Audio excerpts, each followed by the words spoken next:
You need to surround yourself with people who are going to stimulate, inspire, and lift you up, who are going to give you energy and not take energy away from you. And if you're around people who are taking energy away from you, that's an energy drain, and that is the sign from your instinct, your inner voice, your intuition to say, let them go. Wow.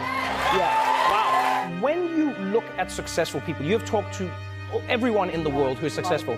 What would you say is the one common characteristic that you find gets people to where they want to go? The most important question is, the people get to where they want to go because they know where they want to go.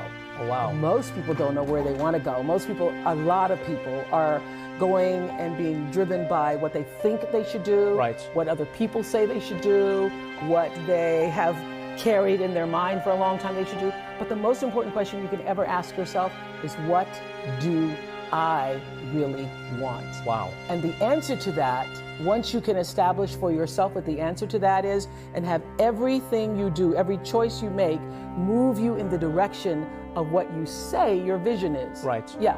And when you do that, the forces of life rise up to meet you. The reason why most people have such chaotic lives is because they're living in chaos in their head.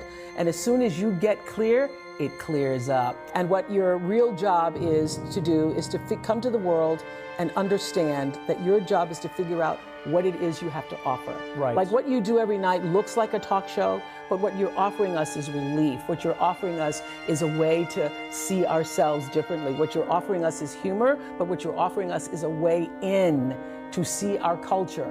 And that is what you do.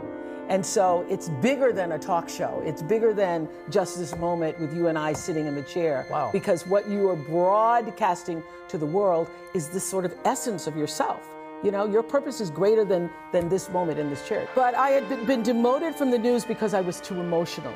I would get too engaged in the stories. I would go, yes, I was too emotional, and I was always getting written up for being too emotional with the stories. And so, had I not been demoted, I probably would have for a long time continued on that path, because my father was like, they're paying you $25,000, you better keep that job. So I would have stayed for all the wrong reasons instead of taking what looked like a failure in the moment and being demoted. Right. And then the moment I sat down on my first talk show, I thought, I have come home to myself. And that's what everybody is looking for.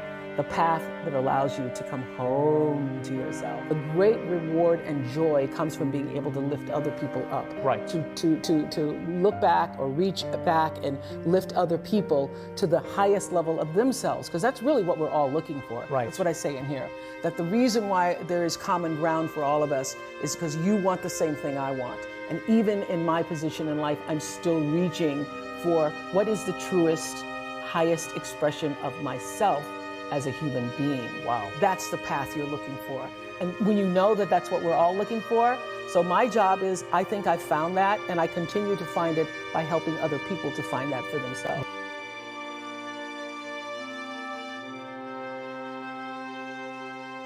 But just these three things will carry you if you let them. First and foremost, knowing who you are. Knowing who you are. Being able to answer this question, who am I? And what do I want?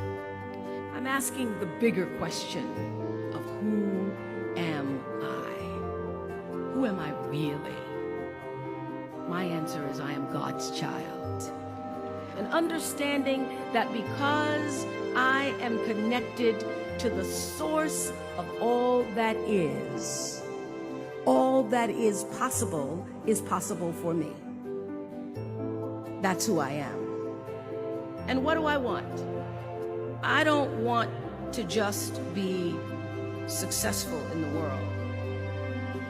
I don't want to just make a mark or have a legacy. The answer to that question for me is I want to fulfill the highest, truest expression of myself as a human being. You must have some kind of vision for your life. Even if you don't know the plan, you have to have a direction in which you choose to go. Metaphor for life.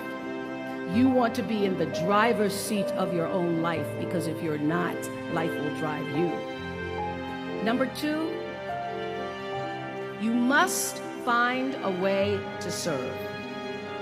Now, we live in a world where everybody wants to be famous and where we admire people for just being famous.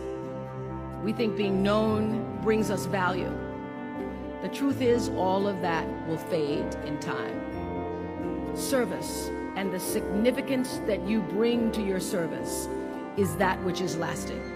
So to be able to, whatever your occupation or job or talent or gift is, when you shift the paradigm of whatever it is you choose to do to service and you bring significance to that, success will, I promise you, follow you. Number three, it's so simple but so hard to do.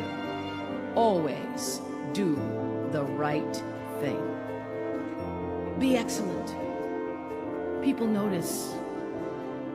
Think of how you notice. You go to Taco Bell, somebody gives you an extra napkin and some sauce. You notice.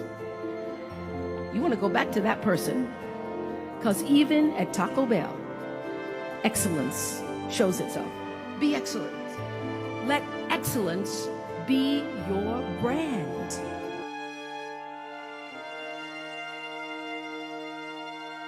You must have some kind of vision for your life.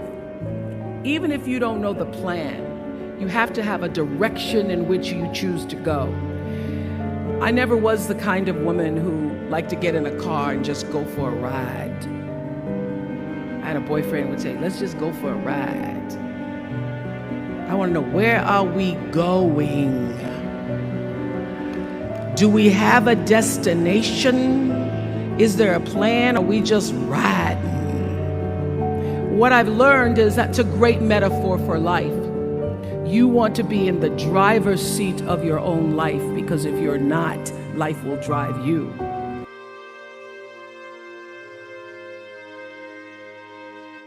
The fundamental key to success is what you believe is true for yourself. Not what you want, not what you desire.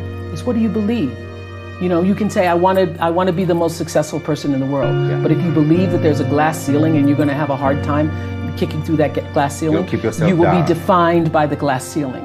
And the great beauty and gift of my life is that I was never defined by the box that other people tried to put me in.